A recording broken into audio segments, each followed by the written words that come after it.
bad day. And I'm putting Kaz in front of your face for all the reasons that I just said. Excellent teacher, knows what he's talking about, and he's one of the only teachers that, again, I have to yield in front of. He's correcting me. He corrects me when I'm not right. And I take that correction. I want that correction because I want to be right. I want to be perfect. So you got to hear the founders say, no, this is what happened. And you take it. Yep, this is what happened. And you go on. And it makes you perfect. It gives you the credibility you're supposed to have. But you got to talk to the guy. You got to be in his face. You know, and you can't feel no way. Whether you like them, don't like them, they diss you, whatever it is, you are a scholar. You don't care. You don't have no emotion on this issue. You're here to have an experience. You're here to have so whatever the experience is, it's your teaching. Whatever it is. If you meet Professor Kaz and he says, you know what, all of y'all whack. Get out of here. Get out of this park. That's your experience. You leave the park with pen and pad. That's what he said. We met him. He said, get the hell out the park. That's the experience. Whatever it is, you're just a scholar. You just want the experience. I want to see it, I want to experience it, and I'm going to write it down. And it's going to become part of my teaching script.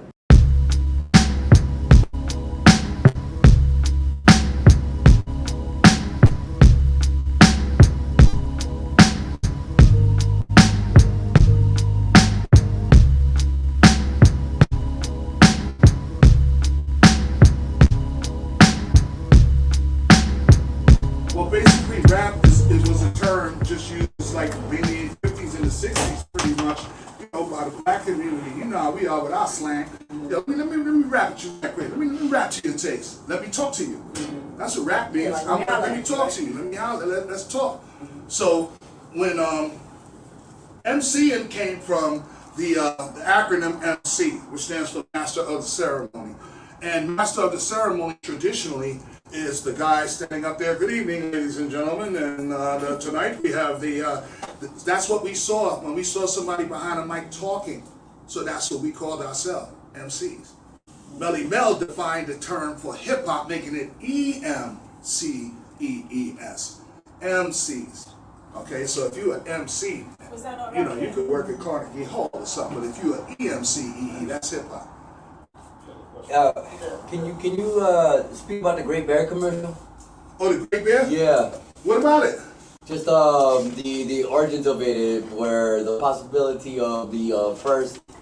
When we started looking, right. when guys started looking for content as far as the mic is concerned, everybody wasn't, you know, didn't have a writing acumen. Everybody wasn't as creative in the beginning. So everybody took from the things that were around us and made that into, you know, how we were presented on the mic, because everybody knew that.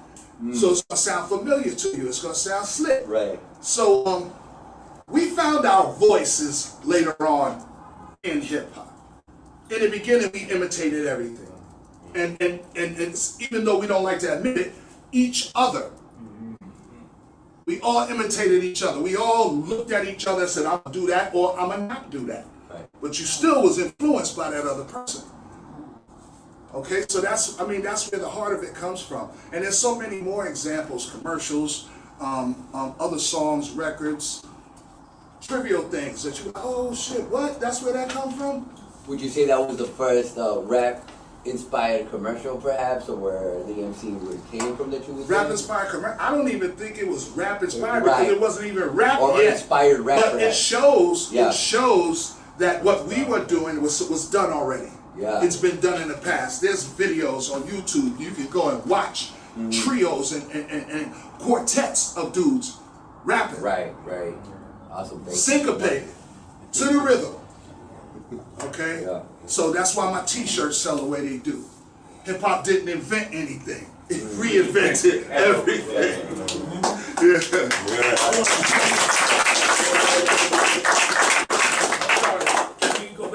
MC real quick. Melly Mel, not Rakim? What, as far as greatest MC? No. Oh, no.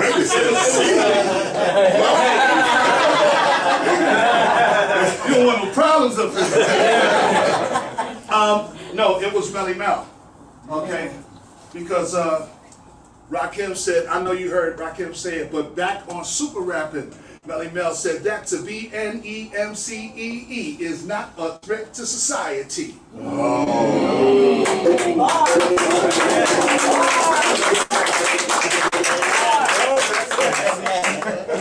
hear that one? What song is it? Super Rapping. Super rapping. Yeah. What's super rapping? The same song he did, Child is Born with No State of Mind. That's the first time. Matter of fact, We Rap More Mellow was the first time you heard A Child is Born. That was a new generation. When the Furious Five was called A New Generation, and they did Super Rapping as a song called We Rap More Mellow. When they got signed to Bobby Robinson, they did it over as Super Rapper with the boom, boom, boom, boom, boom. Right. Yeah, it was hard. Facts.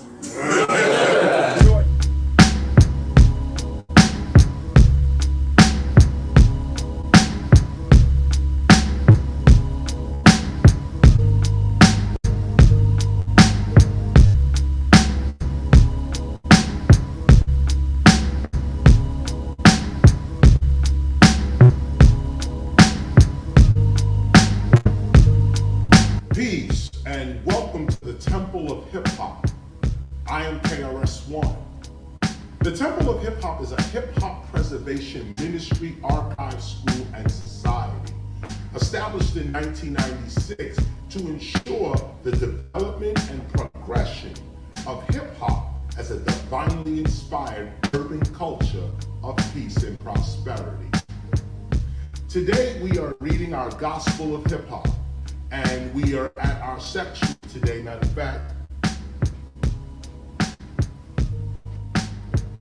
of fact, we are reading further our section today, which is our second. Matter of fact, I'll just turn to it real quickly, which is really what is called track 2 of the Gospel of Hip Hop.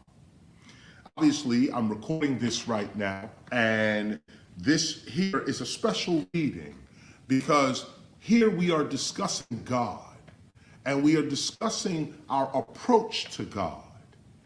This is where we dig deep and ask ourselves questions relating to our perception of God. What do we perceive God as? This is what we're going to discuss in the second and third tracks of this particular overstanding. Now, as we begin to read, we're going to be looking at the idea of religion and its impact. Now, when I first stated that hip hop was a religion, or that we can approach hip hop as a religion, a lot of people took, not a lot of people, some people took offense to it. A lot of people agreed. A lot of people said, right, I can see that. And half of them said, well, I can see it, but hip hop ain't my religion. My religion is Christianity. My religion is Judaism. My religion is, whatever I grew up in. But if we are serious about God, if we are serious about our spirituality, questions like these have to be asked. If you're serious. Now, this is not a disrespect to anybody because I assume that everybody's serious about their spirituality. If you're on a spiritual path, I assume that you're serious about your spiritual path or your spiritual walk.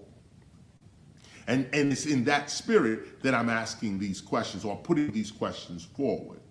If you're serious about your spiritual life, your inward life, your soul life, then you have to ask yourself, how did I become acquainted with this spiritual life? Who first introduced me to this spiritual life? My concepts of God, where do they come from? My concept of a devil, a demon, the whole idea of a God and a demon, or a devil. Where did I get these concepts from? Are these even real? This is what we have to really begin to think about when we're thinking about our spirituality. How real is it? Are we playing games with our own minds? Are we, playing games where we're just emotionalizing an imagination? God is an imaginative concept, an imaginative being, and we're emotionalizing over this imagination. Is that what we're doing? When you look at society today, you see that it is godless. And you see that some people even get on the TV and on the internet and are proud to denounce God. They're proud and confident in their denial of spiritual life and of God or ancestors or anything that the five senses cannot detect. Most people are like, well, I don't know and I don't believe and I can't. If the five senses don't detect it, they say it's not real. Those of us that live deeper lives, we know that the five senses do not detect all of what is real. We live past the senses. In fact, part of the spiritual living of hip hop is to get your senses under control, to have some sort of harmony with your own being,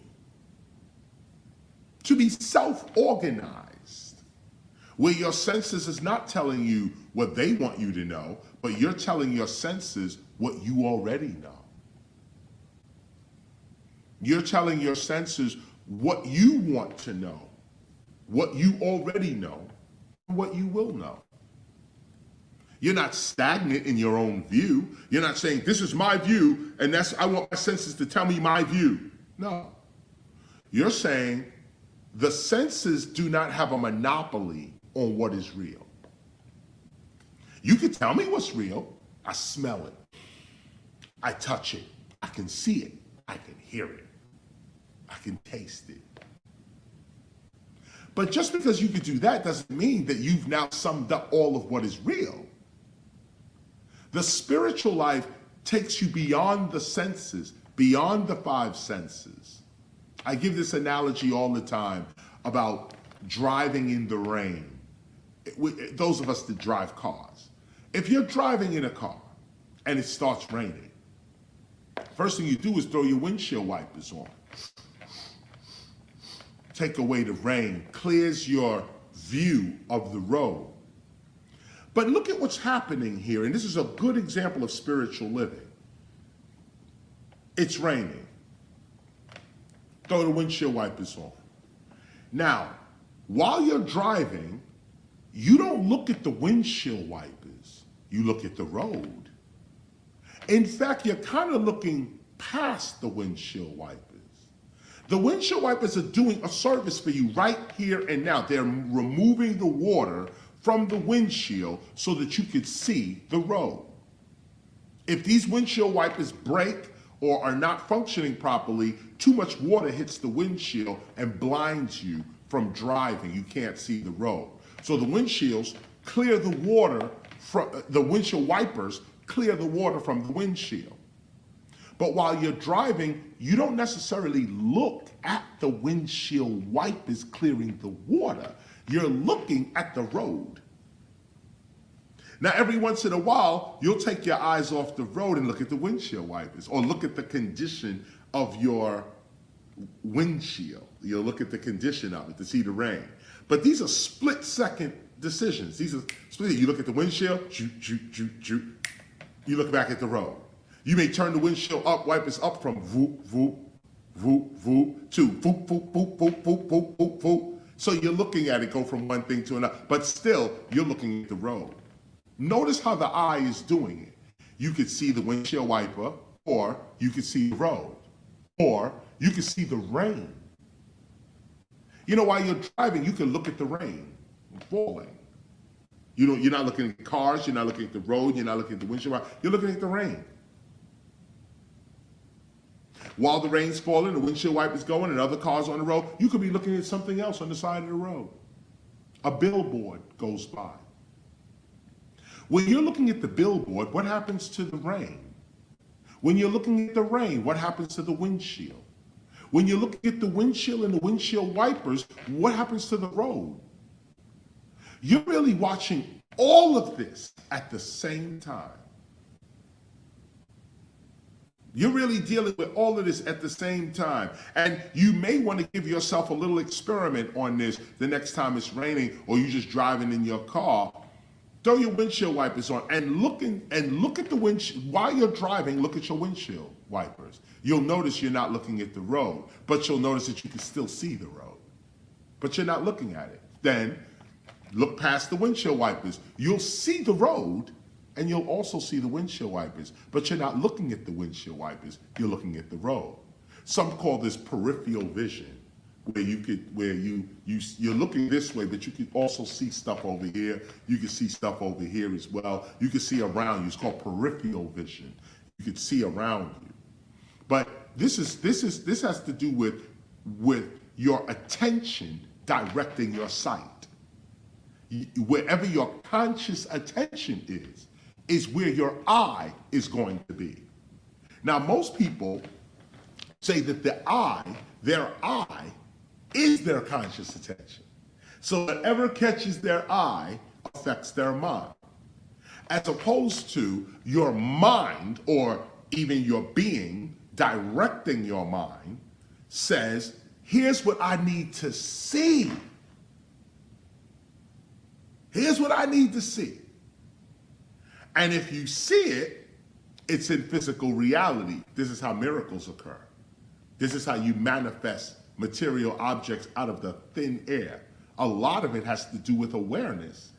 A lot of what you already need, you already have and don't have a word for it, or don't see it, or it's hidden.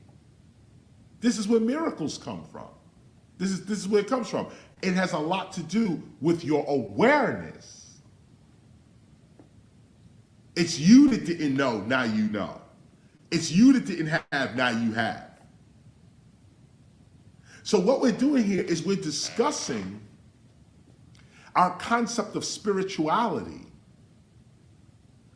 When you look at the windshield and you see that how deep do you look?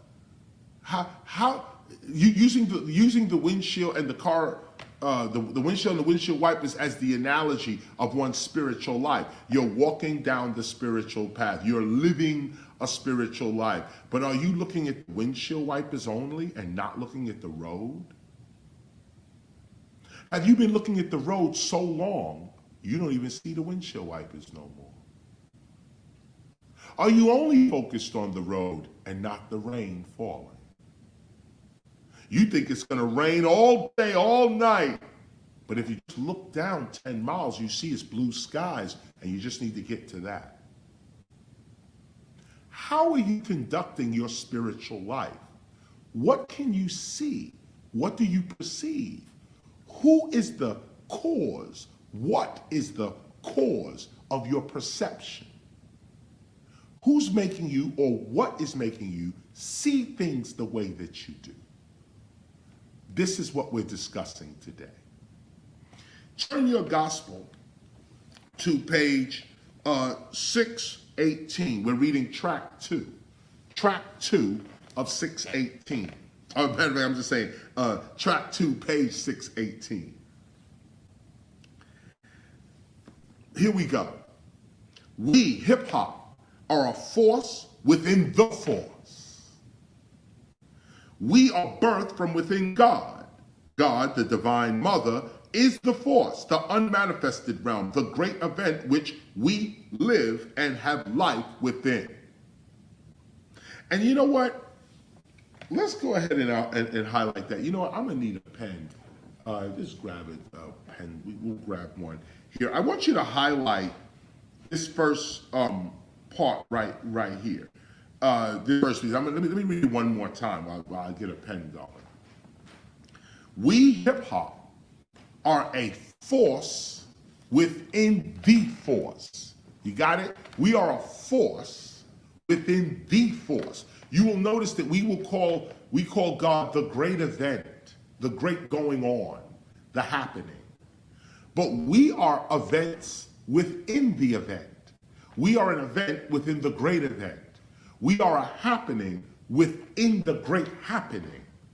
There is no stagnant anything. Nothing is one thing, that this is what it is, and it's just there. No, everything is active. Even this pen. For this pen to remain a pen, the molecules in this pen have to be active. They are active and they're moving. And if we knew the secret language of these molecules, we could tell it to be something else. In fact, we do know the secret language of perception. So we could simply perceive this as something else. Sure, it's a pen today. Tomorrow it could become jewelry. It can become something to pick your ear out with. It could be anything. And we talk about that as well. It could be something to the hair, a hair ornament. This does not have to be used as just a pen.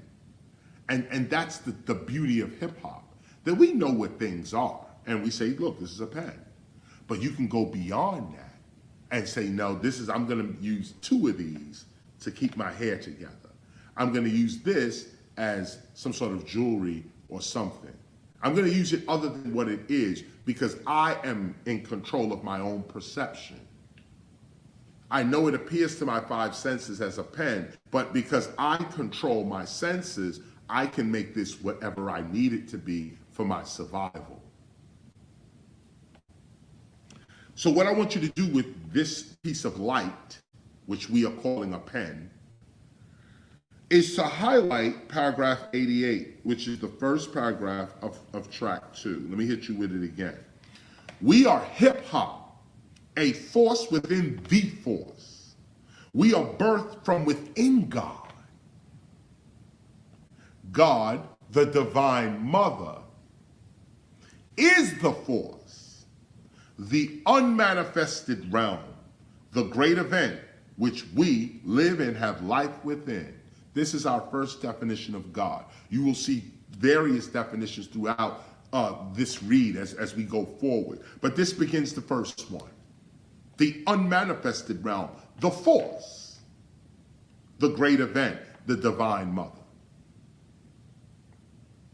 Many good-hearted and sincere citizens of the hip-hop community have been tricked into believing that either God is weaker than the government or that God doesn't exist at all. Many actually believe that their jobs and their votes are actually above the existence of God. Many of us actually believe and live like this. We believe and live like this, like the government's more important than God. Like what people say about you on the internet is more important than your relationship with God. That an employer can fire you and ruin your whole life, or hire you and make your whole life. We put these things above God, our connection to our ancestors, the great going on, the great spiritual life. We give all of that up so that we can feel good in the moment. I got a new job. I've been fired from my job. Going up and down like a seesaw. How can you be spiritual without control of your emotions? This is one of the first practices of spirituality. Get control of your emotional state. Not get rid of it, because if you get rid of your emotions, you ain't got no soul. But put it in its proper place. Feel for the right things. What are the right things? Feel for the next person that may be suffering or needs a helping hand. Feel for them. Feel for someone who's hungry, even down to a dog or a cat or a bird. How often do you feed pigeons? How often do you leave food out for animals? How often do you feed the homeless? This is all part of a spiritual path, a path of deeper understanding about life and living.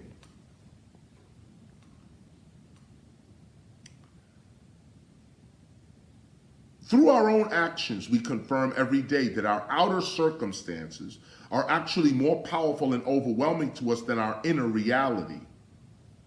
And it is this form of thinking,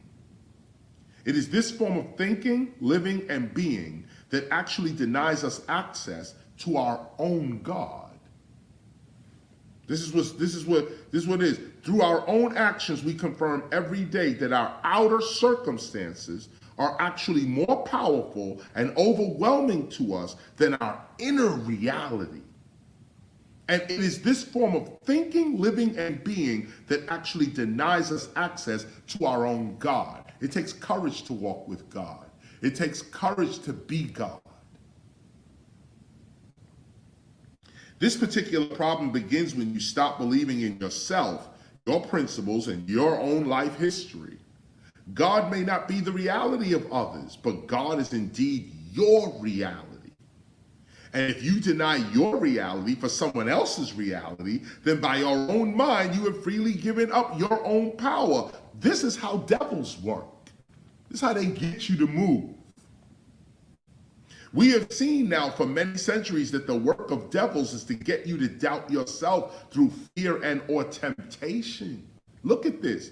They really have no power over you, and their strength is based upon illusion and fake images. So they must coerce, convince, lie, and tempt you towards your own demise. Devils cannot really harm you or kill you. So the work of devils is to get you to harm and or kill yourself. Once you have forgotten who you really are due to self-doubt and or some form of terrorism, you actually will fight against what will free you and continue to accept what has enslaved you. The main issue here is that the capitalistic European American culture is simply not yours. And this goes for white folk too. That culture, that capitalistic European American culture is nobody's culture. This culture is simply not yours. This goes for our so-called white, Asian, Latino, and Native sisters and brothers as well.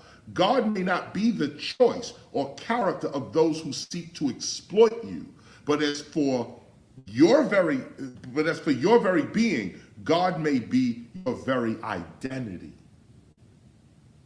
And the more you are convinced to deny your God nature, the more you can be led astray, enslaved, and even killed. As the great prophet Kwame Ture has taught, quote, in relationship to religious differences, Europe is dominantly intolerant. They burn Jews at the stake. They burn Christians at the stake. They burn Muslims at the stake. They burn non-believers at the stake. They burn everybody at the stake. The particular history of religion in Europe is different from everywhere else in the world. Many of the Europeans here in America are here as a result of religious intolerance when they were fleeing Europe to come to America for what they called religious freedom.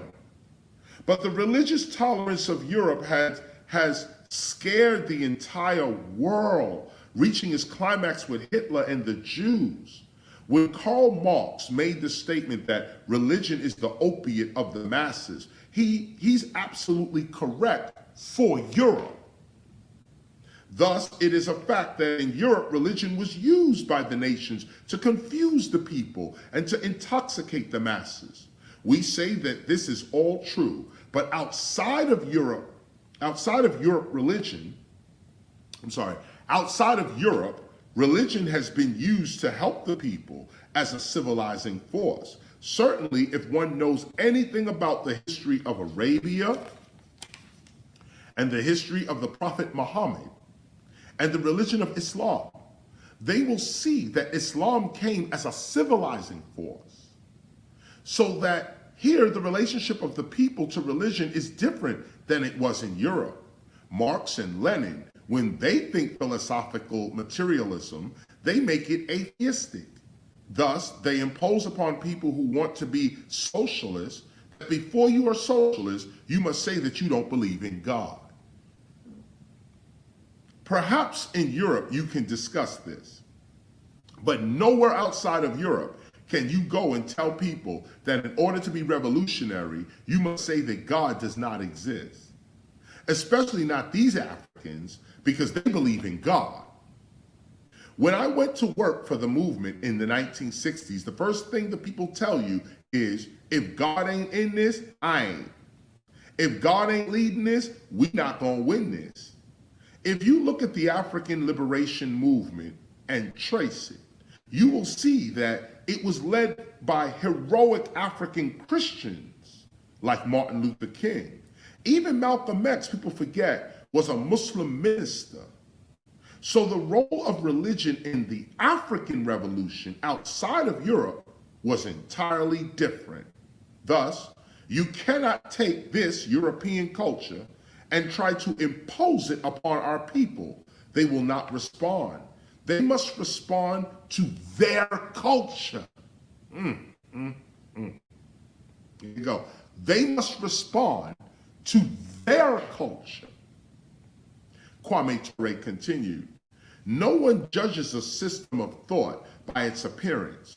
All systems are judged by their principles, not by their believers. Who in this room judges Christianity by Christians? End quote. And this is the point right here. God belongs to us, just as much as we belong to God. We and the Great Spirit are one. Yes, we live in God. The very air we breathe is God. And it is God that provides our consciousness. For us, God is the natural and normal fabric of everyday life. We exist in God as gods. This is our stolen legacy. This is the only thing that has been stolen from us, knowledge of our true natures. Once our children had their sacred rites, rituals, and spiritual traditions taken away from them through terrorism, war, and invasion, over several generations, we simply forgot who we were. And when we forgot who we were, we forgot what we had. And we simply gave everything else away through our own ignorance, infighting, betrayals, lusts, and disunity. That's what happened, y'all. That's what happened.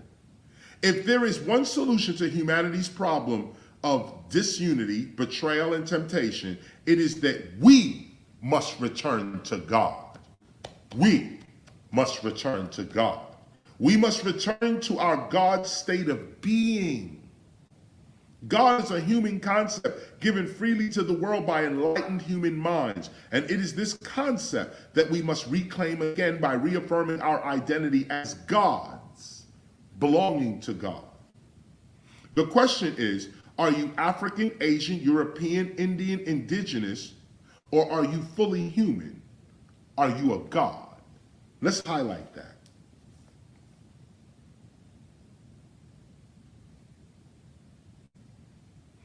This is what we want to get. This is what we want to get right here. I need you to highlight 106 and 107. 106 and 107. Let me hit you with 106 and 107 one more time. If there is one solution to humanity's problem of disunity, betrayal, and temptation, it is that we must return to God. We must return to our God state of being. God is a human concept, freely given to the world by enlightened human minds. And it is this concept that we must reclaim again by reaffirming our identity as gods, like belonging to, we belong to God. We claim our identity as belonging to God. We are gods with an apostrophe S. The question is, are you African, Asian, European, Indian, indigenous, or are you fully human? Are you God? Are you a God? Are you black or are you human? This is the key question. Are you black or are you human? Are you white or are you human? Do you live in a house, a home, a city, a nation, or do you live in God? Where do you live? Like, where do you live? In your mind, where do you live? Where do you reside? In your own mind. The only place you reside is in your home? And then you go from there to a car, and then from there to an office or a school or some other building. You are only in the places with 4 walls and a ceiling and a floor. That's what you're in. That's where you are. No, that's where your body is. Where are you? Where are you? I want you to highlight this. Are you a God? Are you black or are you human? Are you white or are you human? Do you live in a house, a home, a city, a nation, or do you live in God? God does not live in the spirit realm. God is the spirit realm itself. Human beings are actually spirit beings, and the realm in which we live is God. Your reality is a reflection as to what your mind is doing with its access to God. Study this carefully. That's why we highlight it. Do you understand what's being said to you? This is high-level spirituality. I hope you can grab it. Human beings are actually spirit beings. Human beings are actually spirit beings. Let me say it again. Human beings, we are actually spirit beings. And the realm in which we live is God. You don't pray to God. The realm in which you're praying in is God. Your reality, what you perceive as real, is a reflection as to what your mind is doing with its access to God. All of this is God. What are you doing with it? God is everywhere, omnipotent, omniscience, everywhere, at all times. God. What are you doing with your access to God? Lying, angry, sad, depressed. This is what you're doing with your access to divine mind, to divinity. You're worried with your access to divinity, then you really don't believe God. You say it, you may say it, but you really don't believe. You really don't perceive this. In fact, right, you may actually believe it, but don't actually perceive it. You may believe with all your heart that there is God, that God exists, that your ancestors exist. But do you perceive your life through these concepts or through these entities? Do you perceive yourself like this? The truth is that you have come into this dimension for the sole purpose of becoming God. And if you notice, this has been our only crime throughout world history. This is it. This is the only crime that we, the spiritual, the priests, the sages, the philosophers, hip-hoppers, tuned hip-hoppers, this is the only crime we have ever been accused of. This has been the one criticism of those who wish to exploit our resources and enslave our children. They say, who are you to call yourself God? And the reply is always the same. Is it not written in your gospels that we are gods, that we belong to God? And if we belong to God, then we are from God. We are God's gods. For only God's own can refuse God. Imagine that. Only God's gods can accept God. Only gods can communicate directly with God. For once you know who you belong to and who really cares for you, you rush to be with such a love. But if you don't know who you belong to, insecurity, anger, and continuous worry are almost inevitable. So who and or what do you belong to? Wake up. Wake up, hip-hopper. You are only a young and inexperienced God. You are a young and inexperienced God, but nonetheless God. Your only enemy is ignorance, and your only friend is knowledge. This is the truth. The force that created you is the force that loves you, and that force is God. It is now time for you to expect the very real presence of God, and live from within that presence, it is truly wonderful. And this is your stolen legacy. Know this, you are God in God. You are a co-creator in the creation. Did you hear that? You are God in God. You are a co-creator in the creation. You have the power and the authority to create, recreate, and change your reality at any time. This is your stolen legacy. You can become whoever or whatever you have the will to accept. You are truly a divine being. You are truly a universal being. Do you believe that? That's the question, though.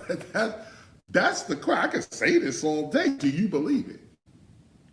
I believe it of myself. I believe this of myself. In fact, this is an affirmation. This is an affirmation right here. Know this, you are God in God. You are a co-creator in the creation. You have the power and the authority to create, recreate, and change your reality at any time. That's the truth. This is your stolen legacy. You can become whoever or whatever you have the will to accept. You are truly a universal being. Just think, you are not just a girl or a boy, you are also a woman or a man. You are not just a woman or a man, you are also spirit. You are not just spirit, you are also God. And you are not just God, you are gods. You belong to God. You belong to God, the light of eternal being. That's who you belong to. That's where you come from if you have this character. The decision to create yourself or not create yourself rests within what you are willing to accept for yourself. You are who and what you create yourself to be, and your reality is only the dimension you've learned to see. Read this again until you fully understand what is being said here. So I'll read it again. The decision to create yourself, matter of fact, let's highlight 114. Let's highlight 114. I'll read it again. The decision to create yourself or not create yourself rests within what you are willing to accept for yourself. You are who and what you create yourself to be. You are who and what you create yourself to be. You are who and what you create yourself to be. You are who and what you create yourself to be. And your reality is only the dimensions you've learned to see. This is reality for you. The dimensions you've learned to see. The pictures you have in your own mind is all you're seeing. Change the pictures in your mind and you change what you see out here. Read this again until you fully understand what is being said here. Yes, you may be your father's daughter or your mother's son, but you are also who you are when you are not in their presence. You are actually many different actions and natures at once. Your identity is only the nature that you choose, or rather allow, to dominate your being. This is what it is. Your identity, who you are, your identity is only the nature that you choose or allow to dominate your being. What nature do you allow to dominate your being? What nature do you allow what character do you allow your being to be defined by? Therefore, if we are to truly be and remain free as a people, we must get serious about overcoming the world and its many traps and obstacles. We cannot be dependent upon the same world that we wish to free ourselves from. Otherwise, where is our freedom? We must act free to be free. And the ultimate act of freedom is self-creation, which is an act of God. To be free with the power to free others, we must allow the nature or name title of God to dominate our being. It is then that we return to our true nature in God, which is the essence of freedom and peace. Wake up. You are really none of the worldly titles, natures, actions that you have come to accept for yourself. You become these identities to complete whatever task is before you. However, in reality, you are a universal being. In fact, the only way that you can be so many different styles of people, mother, father, son, daughter, son, wife, husband, CEO, employee, completing so many different tasks at once, as if you are truly universal in nature and multidimensional at the core of your being.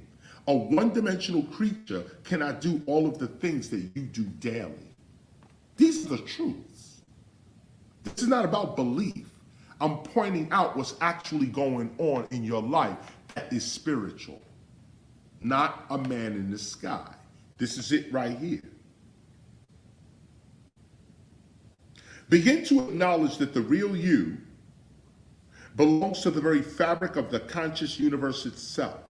You may say that you are black or white, etc. You may say that you are African, European, or American. But the truth is that these titles and the natures that come with these titles are all your own personal choices. Even the title black, white, these are your choices. The materials that create and sustain your physical body come from outer space. Did you hear that? The materials that create and sustain your physical body, the materials that create the body and keep it alive, come from outer space. Okay? And your conscious awareness is of God. Nothing about you is material or limited. You are God's. You belong to God. You are spirit. You are a being of and in the conscious universe. You are choosing to live the way that you are living, for better or for worse. It's your choice. So I ask you, where did the little boy version of you go when you grew up? Where does your title of son or daughter go when you are not being a son or a daughter?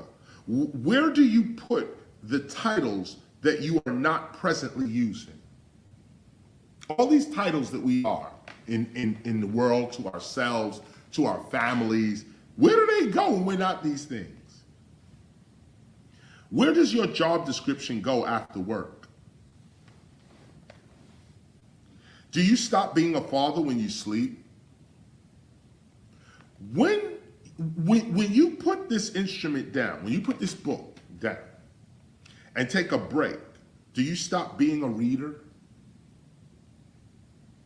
Not at all. The answer here is that each of your titles' names coexist with all of your other titles' names all the time. They exist as part of your total being until you call one or two of them into your physical reality by choice. Simply by choosing or putting your focus upon any of your various names, titles, you cause them to dominate your being and thus your nature and thus your reality. This is what makes things real for you. For example, by becoming aware of your motherhood or by simply accepting your motherhood, you instantly become a mother with motherly motivations and parenting powers. Likewise, it is because you no longer want to act like a child that you no longer act like a child. In many ways, you lose or set aside your childhood powers. Maturity is a matter of choice, and your choices are almost always a matter of mind. And I would add maturity. Those who believe in the authenticity of Santa Claus create Santa Claus experiences for themselves by choice. Those who lend themselves to criminal activity usually end up with criminal results. So what if you got serious about your God nature by choice? What if you seriously lent yourself to spiritual reality above your material conditions? What would be the quality of your life then? The point here is that any lifestyle produces its own results. Any lifestyle produces its own results. Therefore, those who truly seek spiritual awareness only need to lend themselves to that reality exclusively. Exclusively. This, however, seems to be very difficult for those living from day to day, check to check, week to week in an urban environment. They say to themselves, how is this possible?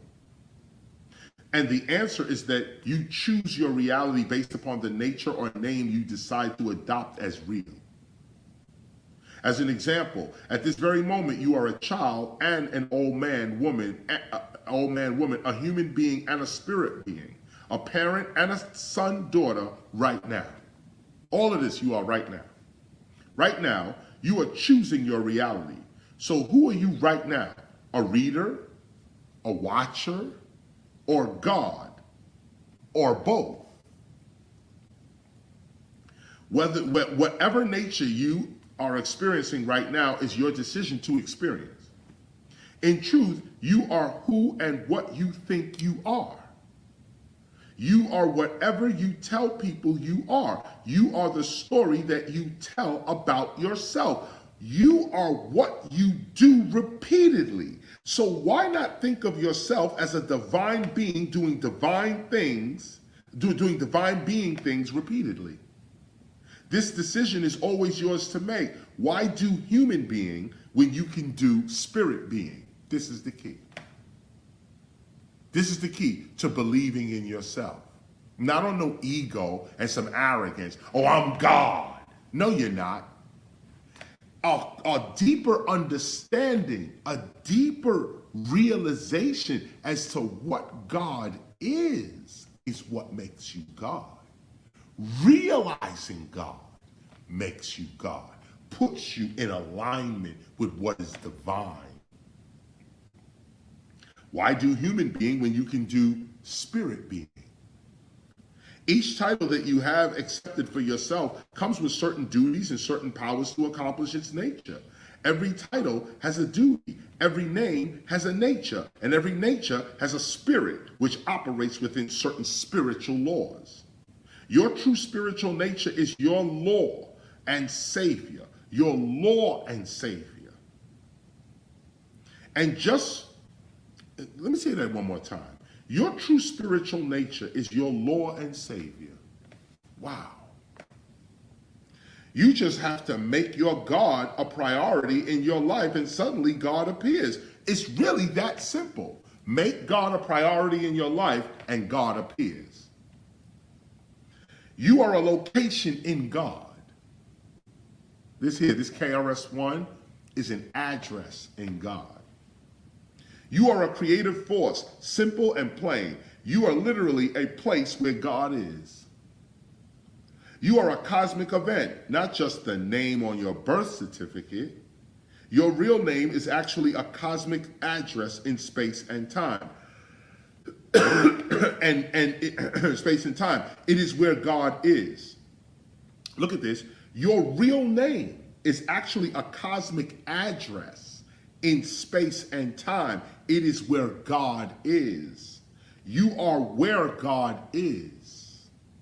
In all truth, you are what God is doing and you are who God is being right now.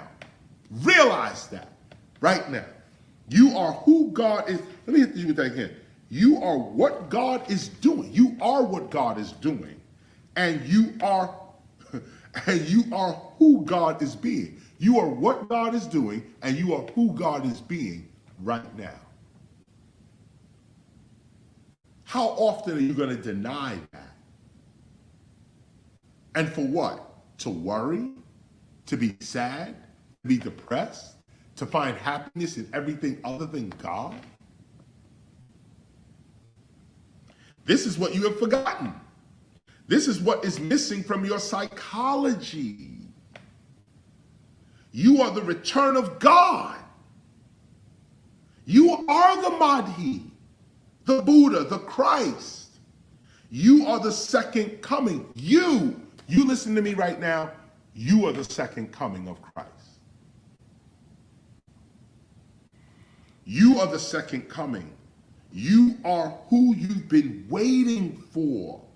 You are your Savior as well as the Savior of others. Realize it. You are exactly what you choose to see. So what do you see?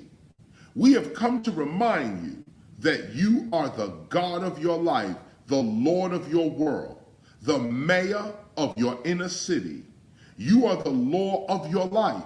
And when you truly know this and act from this psychology, you shall enter the spirit realm and inherit the ability to create and or recreate your material reality. But remember, God, the divine substance that you are immersed in. This is another definition of God too, by the way. But remember, God, the divine substance that you are immersed in, is thinking with you. And on a deeper level, you are really doing nothing at all. All thoughts and actions are God's. They belong to God. And every thought and action is a being, like a little God. You become a co-creator because of your disobedience or spiritual distance to God. That's how you become a co-creator. You are a co-creator, but only because of your own immaturity. You haven't become one with God. So you're a co-creator. God is creating and you are creating. You become a co-creator because of your disobedience or spiritual distance to God. You choose to create with God as opposed to allowing God to create with you. Here it is again. You are choosing to create with God as opposed to allowing God to create with you. If you would finally realize that all is God, moving, thinking, and acting, you would gain enlightenment and cease the fighting against yourself as a co-creator. Many metaphysicians make the grave mistake of thinking that it is their thoughts alone that create their reality, that if they simply control their thinking, they can control their lives. This is partially true. However, the problem is the concept of control. The truth is that you are not the only one thinking. God is a real thinking being. And if you use the God force to conjure up a thought that is contrary to God's real harmony, God will shut your thinking down. God will override your intentions for your own protection. This is real. To truly control your life, you must stop trying to control your life. Create your thoughts ending with the phrase, God willing. It is now time to retake your understanding and restore your perception. You are the author of your life and your identity, and God is the publisher and distributor. Look at that. You are the author of your life and your identity, and God is the publisher and distributor. You actually think through God. This is your stolen legacy restored. To think through God, not believe in God. I believe that there's me and then God is over there. But no, become one with the concept of God and begin thinking through God. Right now, and like I mentioned, we are thinking through son, through daughter, we're thinking through mother, we're thinking through father. But because of our grade school education, we don't think we can think through God. The same way you could be a father is the same way you could be God. Are you a real father? Who knows? Are you a real mother? Who knows? Any real father always thinks he's doing something wrong. You know, am I being a good father? Any real mother is like, I'm never doing enough. It's never enough. Well, what about being God? We say, I'm not a real God because, well, you might not be a real father either. You might not be a real mother or a real son, or you might not be the model son or daughter or father or mother that you'd like to be. You strive for it, but you have shortcomings that you know you have to overcome. Fine. Apply all that to God too. You could be God right now, but it's your own guilt that is giving up inspirational living towards yourself. Being guilty. Giving up inspirational living towards yourself. You're giving up the inspiration, inspire, the spirit inside. You're giving up the inspiration, the inspiration. You're giving that up. Why? Giving up inspirational living towards yourself. Why? Because you feel you're not good enough. But guess what? I'm here to tell you, you are. And because it's not about being good enough.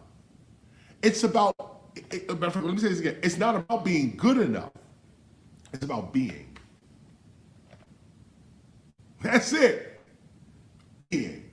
You ain't got to be the best father. But if you're being a father, you're being the best father. You ain't got to be the best mother. But if you're being a mother, you're being the best mother. You ain't got to be the best son, the best daughter, the best doctor, the best lawyer, the best rapper. You ain't got to be the best DJ. But the minute you start DJing, you're a DJ. So why not apply that to the concept of God? You may not be the best God. You may be a young and inexperienced God, but nonetheless, you are God. You be all these other titles. You call yourself everything except God. We even go so far as to play devil's advocate when questioning somebody else or trying to come from another point of view. We say, let's play devil's advocate. Let me play devil's advocate. No, you don't advocate for the devil. You can say, let me play God's advocate. Let me play ancestor advocate. That's just as good. Ancestor may be like, well, come at it this way. Let's play ancestor advocate. But because of the society we live in, we're quick to give the devil more authority than God. And we don't recognize it because it's cultural. It's within the culture. Be a criminal. Be a gangster. Be a pimp and a whore. Be a thief. Be a this or that. That's in the community. It's celebrated all on television, radio. That's what it is. But you have a choice because we all have choices. All of us. You have a choice. You have a TV in your mind is like a television. What channel is it on? C-SPAN playing right now as I speak to you. Right now as I speak to you, C-SPAN is playing. The BBC News is going on. CNN is happening. All type of movies and television shows and things are going on right now. While I'm speaking to you right now, you're just not tuned into them because you're tuned into this. You can get up from here right now and tune into God. You can turn your mental channel to God and start walking, thinking, talking, dressing like, eating like, being like a God. There's nothing wrong with that. And we do not preach at the Temple of Hip Hop that we are God, that we take the place of God. We don't preach that. What we do preach is that if God be in me, then a God I be. If I come from something, I am the something I come from. We teach that your character is what determines your divinity, not what church you go to, not what temple or mosque or synagogue you attend, or how much money you've given to these institutions. Nah, your character. Health, love, awareness, and wealth. Are you promoting this? Or are you promoting sickness, hatred, ignorance, and poverty? It's really very simple. So this concludes our read for this week. And it's a short read, but I want you to get it. I want you to understand. A lot of this that we deal with our God readings are going to be short readings anyway, because God is to the point. Ain't much explaining here. But I do have to point out to you your perceptions of God, your cultural understanding of God, your psychology regarding God. If we're going to discuss God in the spiritual life, let's discuss God and the spiritual life. We're reading our gospel. This is the Temple of Hip Hop. We get together like this, 12 o'clock Eastern Standard Time in the United States. We read the Gospel of Hip Hop. We're almost through with it. We're at the last parts of it right here. And of course, you know I want to thank and give special love and prosperity shout outs to everyone who has been reading this with us. Thank you to all of you that have been in support of the Temple of Hip Hop as well. We've grown because of you. Because of you, we have grown. And so I thank you for that. We'll catch up next week on track 3. I'll be in this same kind of environment, track 3, and we'll get into that. But this piece right here, track 2, we want you to realize you are God. You are God. You are from God. You are from divinity. You are from holiness. Maintain your holiness. Maintain your innocence. You are not a criminal. You are not someone untrustworthy. You are someone to be trusted. You are a harmless person that someone can actually put their trust into. That's who you are. That's what a hip hopper is. That's what an attuned hip hopper is. That's KRS-ONE. I'll see you guys next week. Thanks for listening.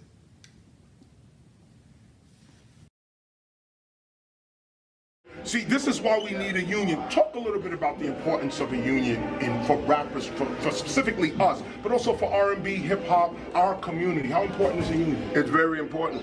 Okay, we're talking about healthcare. We're talking about sometimes even other services like living services. Right. You know, when things get rough, you know, the word that goes with artists is usually starving. Starving artists. But without art, you have no culture. Without art and no culture, you don't, that's what's going on in schools. They took music and culture out of the schools, now you got violence. Wow. You understand? You just solved it right there. Same thing in prison. Same thing in prison. You took out culture. You know, they don't want them to be educated in prison. Where they can become lawyers in prison. They took that out. But who in there? Something there. So that's why this union thing is very, very important. We've given, you know, and for most of us who's given, it should be a return when you get older.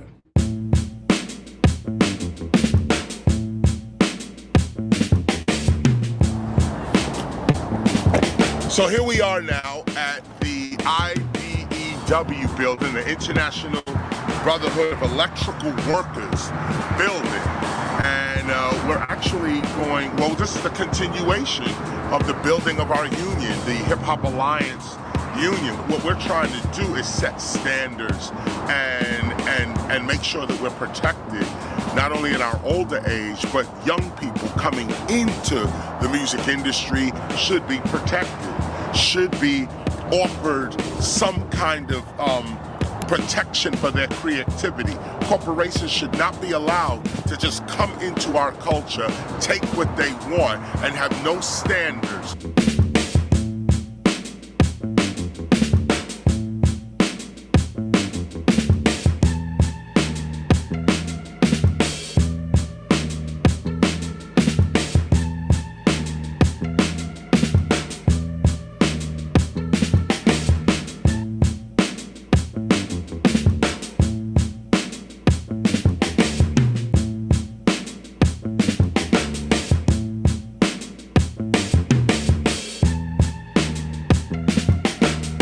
So we are here right now with the expert.